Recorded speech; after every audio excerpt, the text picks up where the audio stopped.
Algo que marcou o meu coração pela fé, minha família rezando o terço, participando das procissões de São Sebastião lá na minha cidade, em Rio Verde. E eu fui aprendendo ali a palavra de Deus no Novo Testamento que nós tínhamos. Nós não tínhamos Bíblia, mas a palavra de Deus me conquistava cada vez mais. Então, através dos meus pais, das procissões, dos terços, das novenas, isso foi entrando no meu coração. E naturalmente, pela palavra de Deus, isso ficou muito mais forte, muito mais intenso. E essa pessoa que rezava o terço lá na minha casa, com os meus pais, nas novenas, era o seu Euraclides. Me lembro dele como se fosse hoje, homem de fé, temente, ele andava nas casas, ele promovia os terços, as novenas, ele é que puxava, né? Morava no interior, em Rio Verde, a cidade ainda pequena, e isso era muito comum. Mesmo sem saber o que eles estavam fazendo, eu estava ali participando, e aí fui crescendo, me animando também, participando de casa em casa. Essa coisa de rezar numa casa, rezar noutra casa, criava muito mais ainda amizade, mais fé, e despertava meu desejo de participar com as famílias, rezando o terço, enfim, rezando a palavra de Deus. E eu fui me apaixonando, mesmo sem saber, pelas coisas de Deus, e queria participar, e também chamava outras pessoas para estar conosco, mas sempre foi muito intenso tudo que eu fazia, particularmente na fé, nas novenas, com a vela na mão, enfim, com muita intensidade. Fui crescendo, participando também da igreja, me lembro agora também, comecei a fazer leitura, a primeira vez que eu fiz a leitura, com certeza eu tremia muito também, percebi isso, não é? Estar diante da comunidade ali, fazendo a leitura na catedral, lá na matriz de Rio Verde. Aí comecei no grupo de jovens também, no ensino médio, foi ficando mais forte, e essa palavra de Deus cresceu no meu coração. Eu nunca me senti assim realmente chamado para ser padre, mas sempre fui apaixonado pelas coisas de Deus. Então, ser padre foi alguma coisa bem natural, que o próprio Deus construiu. Não teve nada de extraordinário. O extraordinário sempre foi essa vontade, esse desejo de estar com Deus e de fazer sempre o que Ele quis também, buscando já essa intimidade com Ele. E depois de Rio Verde, ensino médio, colégio agrícola, também participando de grupo de jovens com muita intensidade. Aí eu vim para Goiânia participar do grupo de jovens da Catedral Maria de Nazaré, grupo muito intenso também. Participava do Araújo Jorge, campanhas de alimentos, formações diárias, muita intensidade. E eu fui percebendo que Deus me chamava para ser padre, mas naturalmente no trabalho da missão, nunca celebrei missa quando crianças, meus pais não falavam sobre isso. Na verdade, para eles foi uma grande surpresa, eles queriam que eu casasse. Eu também pensei que iria casar com a primeira namorada, porque eu queria casar com a primeira namorada, eu não queria outra coisa, né? Pensava realmente na castidade, na santidade, mas foi crescendo, terminei a faculdade de Direito e me decidi por ser padre mesmo. Eu também fiz alguns anos de faculdade em Taubaté, morei na Canção Nova, vim para Goiânia e fui ordenado aqui na Catedral de Goiânia. Então a minha vocação foi na prática de cada dia, o amor pelas pessoas, o querer ajudar, o querer participar daquilo que cuidava das pessoas. Na verdade, uma coisa que me distinguia entre os meus primos, os netos, né, que eram muitos, tanto paternos como maternos, é essa questão de querer cuidar, dar presente, de ser solícito com as pessoas, uma coisa bem natural. O servir foi algo que sempre foi muito forte, sempre querendo ajudar e cuidar das pessoas. Quando eu decidi ser padre, não tive nenhum medo. Queria só que meus pais aceitassem. Eles não aceitaram, particularmente meu pai, mas depois deu tudo certo e percebi que hoje para eles é uma grande bênção, uma grande graça. Mas medo não. Eu queria ser padre, segundo o coração de Deus, e fui me formando no meu dia a dia, formações também que a própria igreja oferecia, as comunidades, depois um seminário. Desisti nunca, eu nasci para ser padre, posso ter minhas dificuldades, meus conflitos, às vezes na própria comunidade onde eu atuo, mas jamais, eu nasci para ser padre, foi assim que Deus me escolheu e vou continuar até o céu. Eu fiz uma opção radical pelo sacerdócio, para a minha vida de padre. Então, de repente, eu fui me afastando, me custou aquilo que é próprio de uma doação. Eu não tenho tempo para mim mesmo, para a vida pessoal, eu não fico na casa dos meus pais, meus irmãos. Eu tenho um irmão que mora em Brasília, já tem muito tempo, eu fui lá 2 vezes só. Minha irmã que mora em Goiânia também, com meu sobrinho, às vezes nem vejo. Eu não tenho mais tempo para a família de carne, eu rezo por eles de vez em quando, mas sou muito intenso. Eu fico na paróquia, de repente, 17, 18 horas todos os dias. É um trabalho permanente, de domingo a domingo, sempre essa intensidade. Aquilo que eu já vivia, sem saber como e porquê, mas era Deus que colocava de serviço, doação, de trabalho, sempre trabalhei muito. Eu acho por isso que eu trabalho muito hoje, eu aprendi a trabalhar desde criança, desde 7 anos de idade, vendendo as coisas, engraxando, vendendo picolé. Trabalhava o tempo todo, desde pequeno trabalhava. Sempre aprendi a trabalhar, particularmente com minha avó, meu avô maternos, era o tempo todo trabalhando. Mesmo no ensino médio, capinava quintal, fazia o que fosse preciso ali para não custar caro para os meus pais.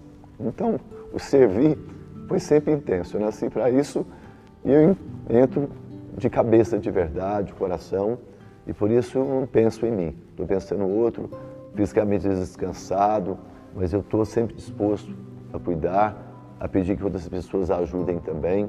Aí foi crescendo, e hoje eu estou aqui. Tantas outras missões que Deus nos confiou para viver com a mesma intensidade. A dor que as pessoas não imaginam é quando nós pregamos, como eu prego no dia a dia, e perceber que as pessoas estão muito distraídas, estão muito longe daquilo que Deus quer. Nós somos chamados à santidade, à verdade, porque geralmente elas são os pais. Os pais poderiam fazer melhor pelos seus filhos, levá-los à santidade, ensiná-los a viver para Deus. E hoje eu percebo que os pais também são muito dispersos, muito distantes, às vezes mesmo frequentando a igreja. O padre chamou muita atenção, que ajudou demais, né? O padre Jonas, padre Luiz Lobo da Catedral também. Tanto é que eu morei na Canção Nova durante a minha formação, durante praticamente 3 anos, não é?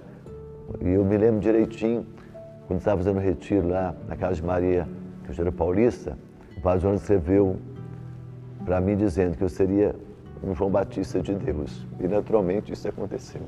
A sede por Deus, a sede pela santidade, a doação pelo reino de Deus é simplesmente isso. Pensar no outro como Jesus pensa em cada um de nós, sem deixar a minha vida nas mãos de Deus, porque a minha vida seja uma resposta para as pessoas. Então, se nós fizermos isso, vai dar certo sempre. Nós nascemos para o céu e os santos verão Deus. Como pai, como sacerdote que, com suas fraquezas, suas dificuldades, se esforçou, se doou para fazer a vontade de Deus. Interessante a vida de padre, né? Particularmente a minha, com muita gente, trabalhando, visitando casas, hospitais, paróquia, mas daqui a pouco tu vai embora, eu vou voltar para casa e fisicamente vou estar só. E realmente eu me refugio em Jesus Cristo, perceber que Ele é a resposta. Mas tem pessoas que me amam, que me querem bem, cada um tem sua vida e nós estamos num mundo muito de movimento, não é? Então, fisicamente eu percebo também essa solidão, a solidão que o pastor sempre vai experimentar. As pessoas estão em volta, mas voltando a essa realidade também, né? Cada um tem sua casa, tem seus trabalhos, tem suas missões, e às vezes o padre nem tem o que comer, né? Você chega em casa, por exemplo, eu não vou ao supermercado, eu não faço feira, às vezes não tenho o que comer, não. Né? Até isso acontece, mas é justamente aí que eu vou me refugiar em Deus, vou fortalecer a minha fé. A solidão é algo próprio da vida do sacerdote. Por mais que ele seja cercado por pessoas, por mais que ele saiba que é amado, ele está sempre também na solidão, isso é próprio também dele, para estar dependendo de Jesus e para compreender o seu chamado, que mesmo estando no mundo, não é do mundo, como qualquer cristão de verdade. Ele, mais do que nunca, o sacerdote, precisa dessa consciência. Eu experimento isso e por isso, com certeza também, essa intensidade de entrega e de oração. Quando nos momentos de solidão, de perceber que queria ter alguém por perto também, comer alguma coisa, e de repente a minha dificuldade é maior ainda, né? Porque eu não dirijo, eu não uso um celular, nem sei pedir aí um iFood ou qualquer coisa semelhante hoje. Então essas situações são presentes, sim.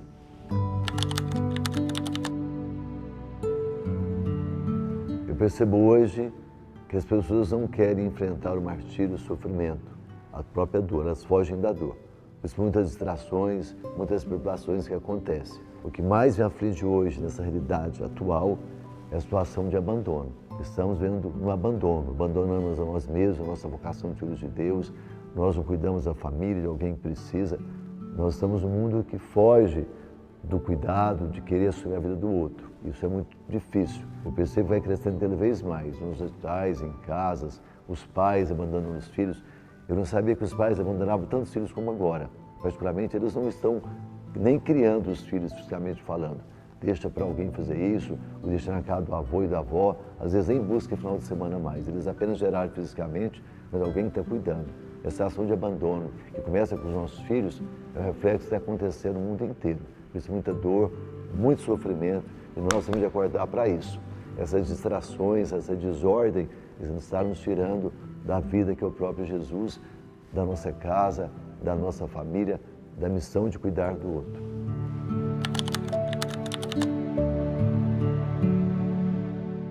A minha intensidade de padre é plena e eu naturalmente fui me afastando das pessoas que eu amo e que me amam também pela missão que eu assumi, de repente em excesso, não dizendo não, mas dizendo sim. E naturalmente, na minha solidão, no dia a dia, fui pensando no meu pai, na minha mãe, nos irmãos, na minha família, e poderia estar mais perto, mas mesmo assim eu não consigo. Eu percebo que é o que Jesus disse, né? Vai deixar pai e mãe, vai ter 100 vezes mais pai, mãe, irmãos, irmãs. É assim que eu vivo, né? Não posso estar preso àquele sentimento de repente vem, de achar, nossa, você podia fazer diferente, sua mãe e seu pai são idosos, seus sobrinhos cresceram. Eu tenho um sobrinho que já está bem grande e que eu não vejo há algum tempo já. Parece absurdo, mas essa é a realidade, porque eu o tempo todo nessa missão, né? Então Deus vai me preparando, vai me fortalecendo também, para que eu rezo por eles, o que eu posso fazer e faço sempre, por amigos, por afilhados, pessoas que eu amo, que eu não vejo, é rezar, que todos são gravados na minha oração. E eu confio nessa missão que Deus me confiou de dizer, que deixar pai e mãe, deixar casa, irmãos, por causa de mim, vai ter 100 vezes mais uma família, né? Aquela palavra, quem põe a mão no arado, olha para trás, é digo de mim, deixa que os mortos enterrem seus mortos, ou seja, apostar 100% no cuidado de Deus, é isso que eu faço todos os dias, 100% no cuidado de Deus. Porque se eu for olhando para essas circunstâncias, de repente eu vou ficar triste, preocupado, achar que estou exagerando e vou ficar me lamentando. Nada disso. Na firmeza, na convicção, e Deus vai ajeitar tudo, vai cuidar tudo.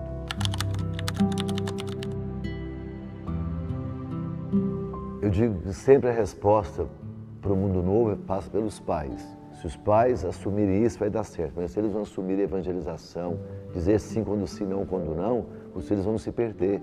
Os nossos filhos estão hoje na fragilidade física, emocional, são adultos fragilizados, porque os pais não estão cuidando, não estão dando presença e fazendo tudo materialmente que eles querem, mas não fazem o que os filhos precisam fazer. Então, na verdade, se nós pais não nos colocarmos essa decisão de cuidar dos nossos filhos em Deus, dizendo sim quando sim, não quando não, fazendo com que eles tenham decisão de trabalho, de estudo, de compromisso, não vai dar certo.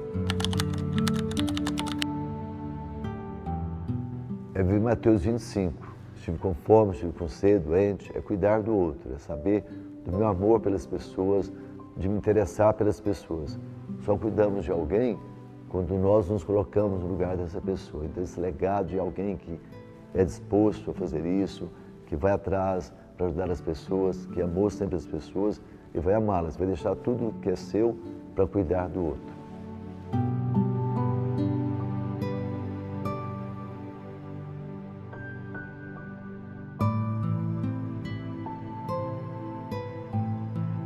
vendo essa foto, nem me lembrar mais que eu fiz curso de Direito, minha formatura, colação de grau, meus pais. Fotos da minha ordenação, meus tios, Jerônimo, Tuxa, meus pais, minha família, pessoas que cuidaram de mim com muito carinho. Fisicamente eles já não estão mais conosco aqui, meus pais sim, meus tios não. Dom Antônio, Padre Leoni, que participaram comigo, que me ajudaram na minha ordenação. Meus filhos, o Igor, Luiz Henrique, Padre, Comunidade de Atos. Naturalmente foi acontecendo tudo isso e nem percebi assim, Padre Duarte, Padre Luiz Henrique, aqui na paróquia, os filhos que vão somando também, gostaria de estarmos juntos. Família ainda na ordenação, muita gente que fisicamente já não está comigo, conosco aqui.